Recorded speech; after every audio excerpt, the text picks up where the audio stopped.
they don't know me.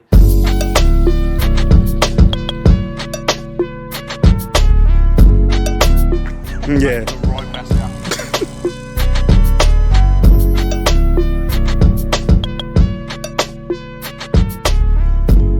I want to show you guys what it's like when somebody leaves one of your properties. So coming in, if you get upset by criticism and you can't control your brain or your mental thoughts, social media is not for you. Me, I'm a council estate kid. You can't fuck with me.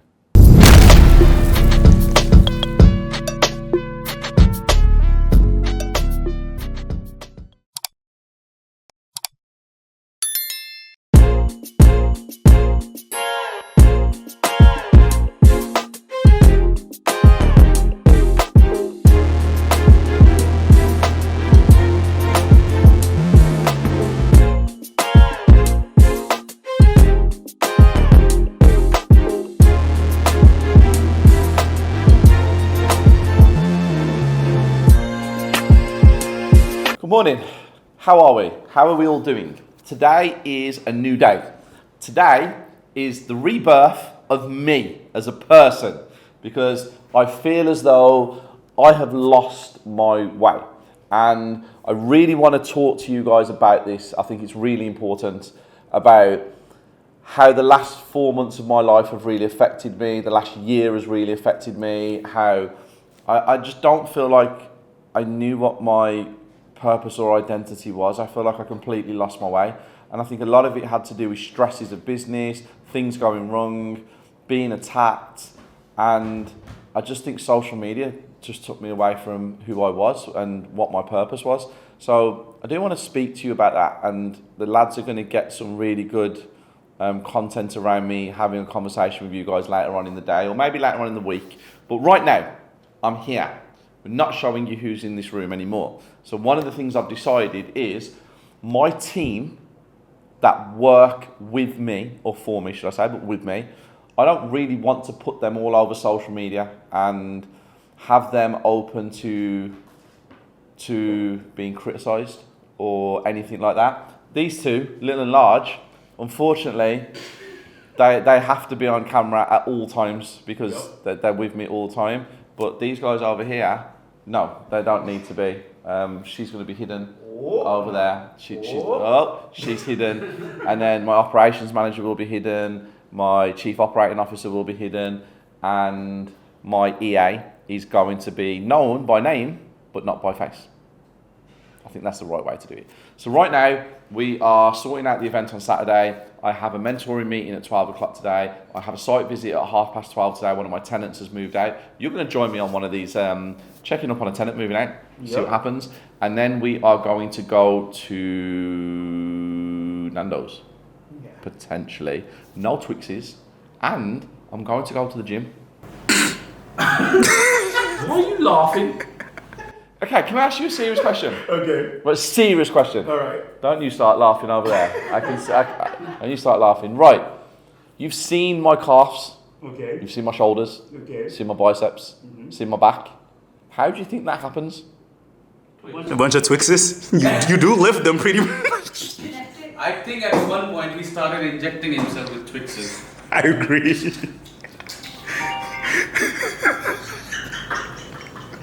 What do you have to say for this? I just think that you two are in the wrong job. I think that you should be on stage.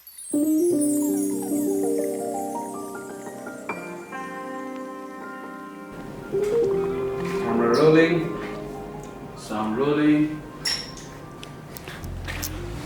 Guys, one of the questions I get asked the most when it comes to this property world is, Steve, what do I do when I'm going out to get my first ever property? What are the steps that I need to put in place in order to make sure that everything goes as smoothly as possible? So here are my top tips on what you guys need to do. Number one, you need to understand your finances. You need to make sure that you have a complete breakdown of your income and your outgoings. You also need to know what deposit you have. So if you're buying a residential, you need 5 or 10% of what you're allowed to borrow. And if you're buying a buy-to-let, you need 25% of what you're trying to buy as in if it's a £200,000 property, you will need a £50,000 deposit in a buy-to-let limited company. If you're purchasing a property in your residential name, if you're purchasing something for £200,000, you will need a £20,000 deposit if it's 10%, and you'll need £10,000 deposit if it's 5%. So you need to understand your finances.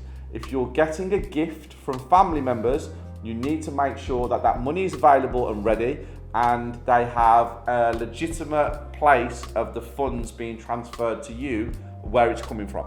So that's the first things that you need to do when you're at home. You need to make sure that your credit report, your credit file, is also okay.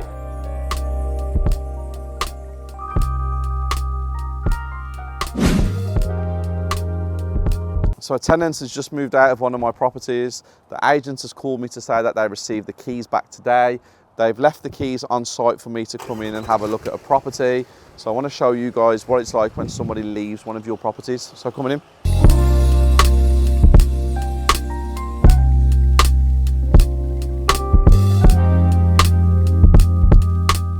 The tenant here was absolutely exceptional. She was amazing.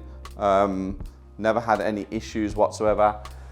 So when we come in now, there's certain things that we obviously have to do.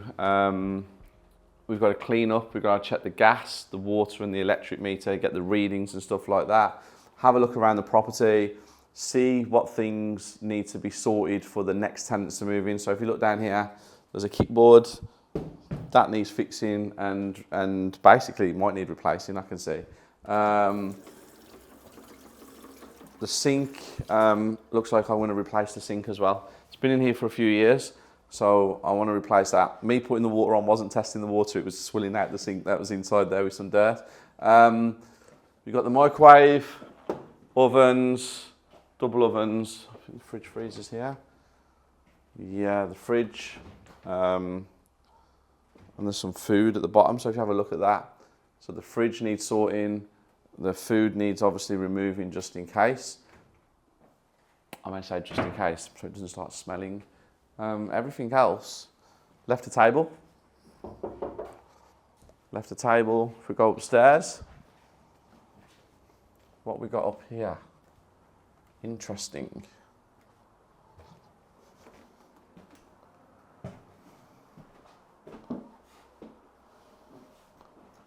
Nice, happy. Yep.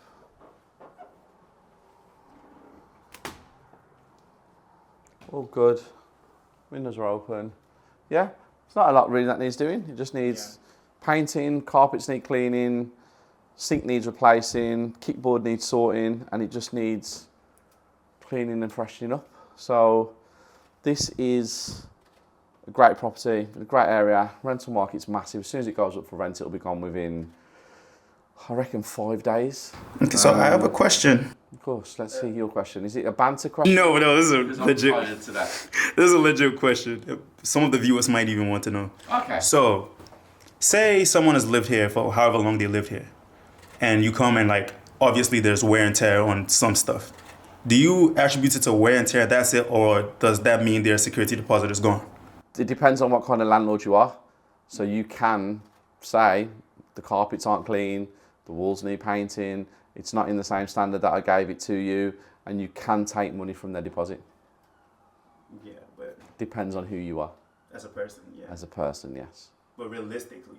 Well, most people would be like, Steve, you're a landlord, take the money. Because at the end of the day, you're providing a service. But sometimes you just have to have a little bit of common sense, and, it's nice to be nice. It is actually nice to be nice. Like I said, I've lost myself recently. And I need to find myself again, because before social media, I was like the most laid back, relaxed person in the world. Now, I find myself with social media treading a tightrope where I don't want to do anything wrong or say something wrong or upset somebody, or, things do go wrong in my world. I'm genuinely a guy out here that does this, not a guy on social media who's just fucking trying to sell you a course. And social media has made me not the person that I used to be, I believe, which is really difficult to admit. if you watch my videos from 3-4 years ago and you watch my mannerisms now, you can see that I'm kind of like Calm. flat. Definitely not calm, I'm flat. And it's not good. But no, great property, great rental market, great capital appreciation. It's in a, you know, for what it is, it's good. I'm happy. I'm not upset.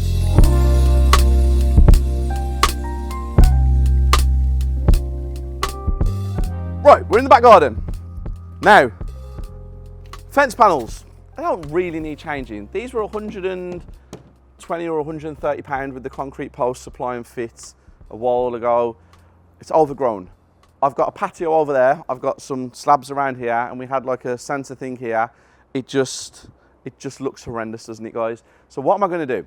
What I'm thinking about doing is having my patio relayed over there and having some turf put over here for the new tenants, if they've got children, that will give them somewhere to play. I don't want them running around on slabs. I need some inspiration, guys. Let me know in the comments. What do you think? Help me design this area. Let me know, send it in, and maybe you guys can actually design something that I put on the channel. That'd be pretty cool, wouldn't it? Yeah. So, yeah. We're back, baby. We're fucking back. So I'm thinking about what to do with this drive at one of my properties. Right now, it's been, why am I slurring all my words recently? Right now. It's because I haven't had a Twix. Yep, all day. That's what it is. I haven't had a Twix. See, you know, don't you? Yeah. Have I had any chocolate today? Today, no. Well, you have been getting up a lot, so I don't know. I've been with you since 10 o'clock. Where'd you lose your phone at then?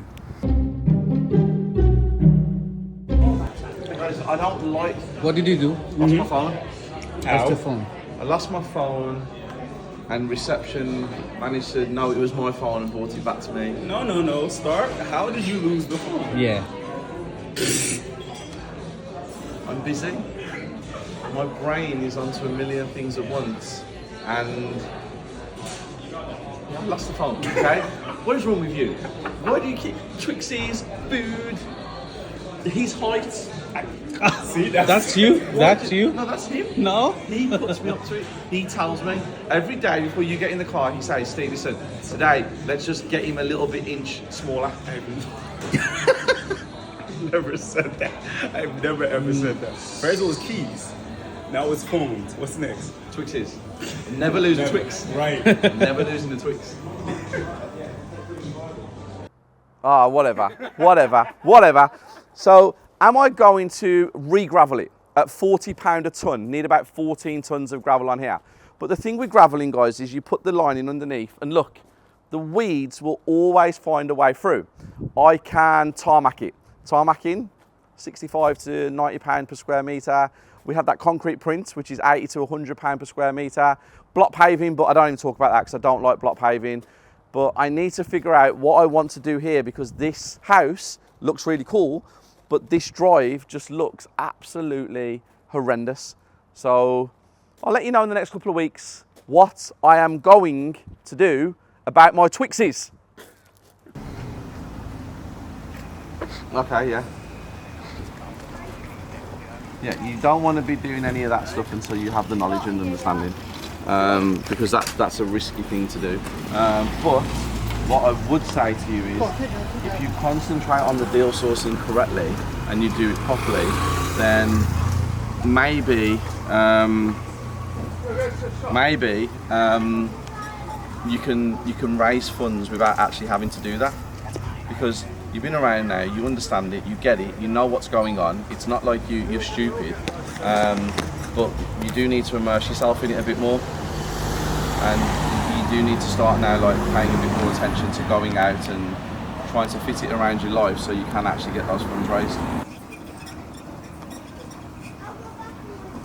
Well, if you can make that happen, that'll help. And if I was you, I would put all of your focus and energy into deal sourcing right now. I wouldn't be concentrating on anything else at all. One thing, 150% focus, and give it your all for 6 months. And if you don't see any movement in the next 6 months, then you know you've either got to question me or you've got to question yourself. So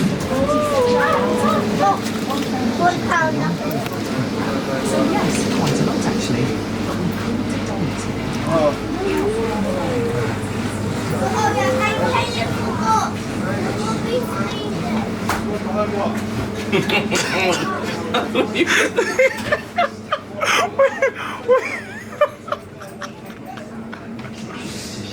How many times do I have to? I actually didn't know you was behind me then. I didn't know. That one got me.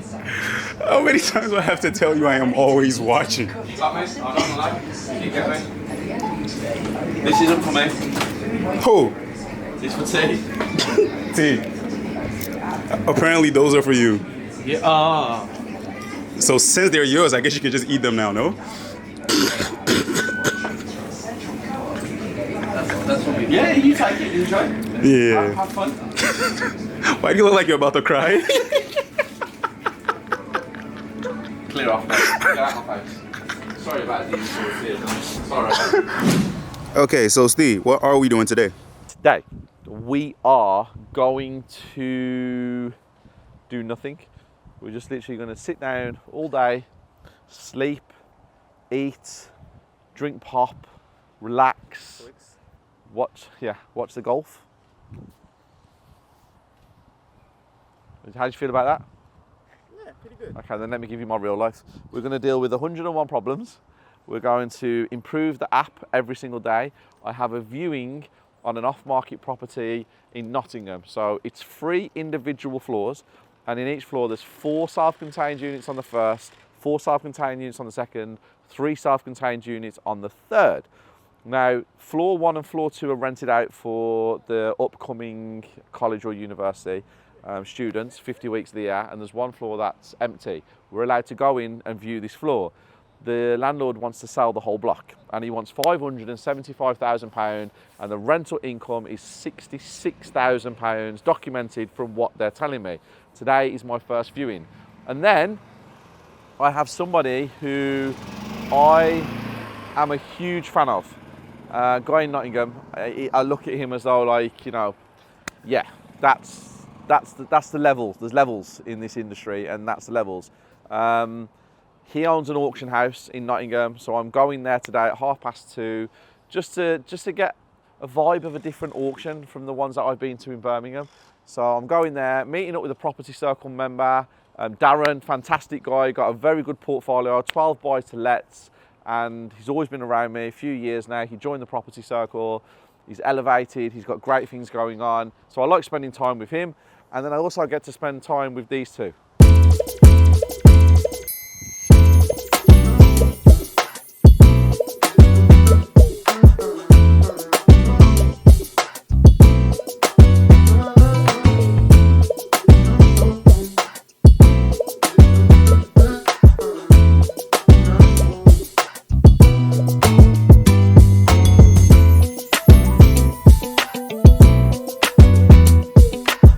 I'm here at Auction Estates right now.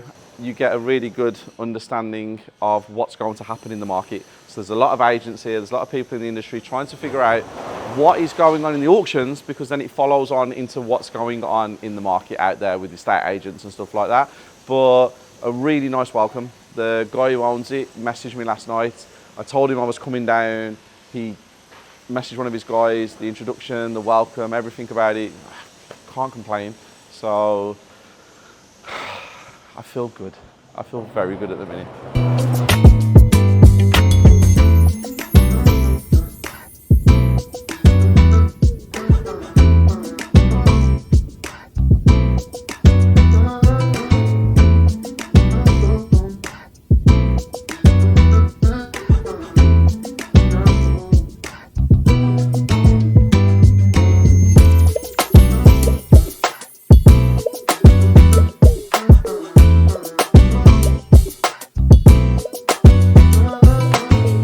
Is that what you're going for? You're going to out me again? Okay, so. I've never seen a white Twix before, just for you. I wouldn't eat it. I would not eat it. He's got one upstairs and he hasn't touched it. Right. I won't eat it. But what I will eat.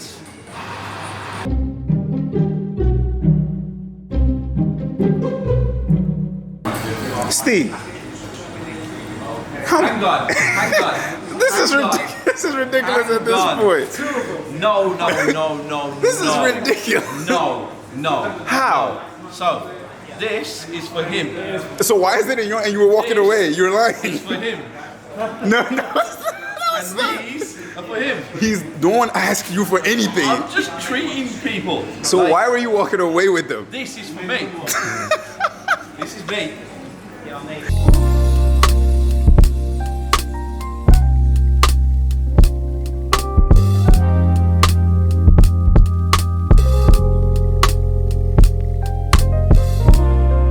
If you can do that successfully for 6 months and sell a deal every month for 6 months, then you can sit down and go, you know what? I think I can quit my job.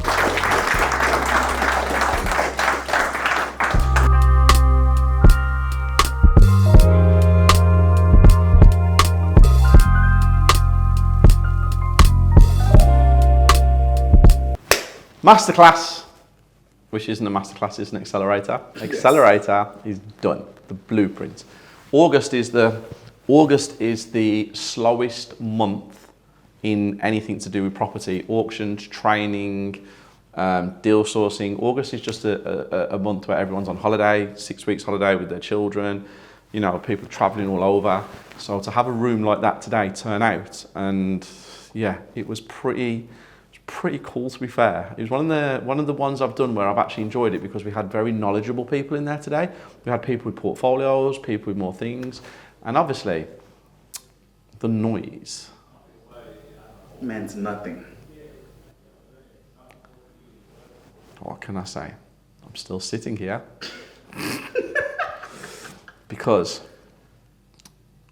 yeah, my time is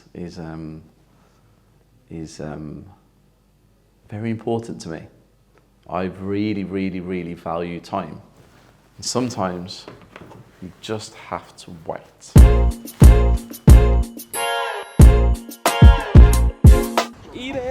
Eat it. Don't you want to be defeated? It doesn't matter, Kit Kat or Twix, just eat it. Just eat it.